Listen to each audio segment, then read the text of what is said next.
Okay, this question is from Mike. Mike says, hold on a sec. My son, who's 15, plays volleyball. You stress maximal effort for vertical jump training. My son's vertical drops about 1 to 2 inches at the end of the volleyball match. He may jump 100 to 150 times during a 1-hour match. What do you recommend to keep his verticals strong during the match, if not endurance training? Okay, a couple things here. Let me just clear one thing up. In the jump manual, we are teaching you to increase your vertical leap. There are extra things that you could potentially do for your endurance, but you should also know that endurance is kind of probably threefold, but I'm going to tell you about 2 aspects of endurance.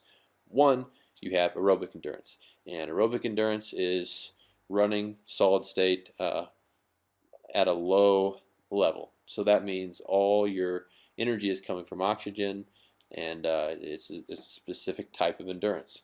When you're jumping, you're using more of an anaerobic endurance, meaning the energy system is different. So if you want to increase your maximum vertical leap, how many times you can do it, you don't do steady state cardio, you do something to increase your anaerobic thresholds and your anaerobic endurance. So I'm going to give you a simple solution that any of you can do in order to increase your anaerobic endurance and increase how long you can jump at your highest. Okay, and we're just going to call these finishers. If you're maybe you've heard the term Metcon, which is metabolic conditioning, so it's also along those lines. So at the end of your workout, you would whatever the jump is. So if you're volleyball, you can go for a spike. So if you're a basketball player, you can go for the rim. And so what you're going to do is do 2 or 3 sets where you do your exercise and try not to jeopardize your form, but do it to complete failure.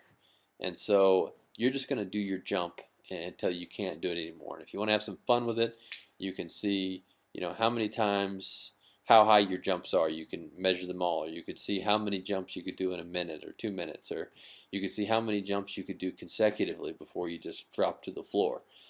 Because this is going to, but it's important to be jumping full out. Don't pace yourself. You want to be probably reaching for the rim or reaching for the highest point you can get, and just do it your maximum intensity until you just get floored. So that could work. You could also you could try creatine. People could try creatine. So creatine also gives you a few more reps in the tank, and works for a lot of people. It doesn't work for some people. Why doesn't creatine work for some people? Because those some people probably have the maximum stores of creatine in their body already from their diet. So anyways, hope that answers your questions. If it doesn't, please comment below.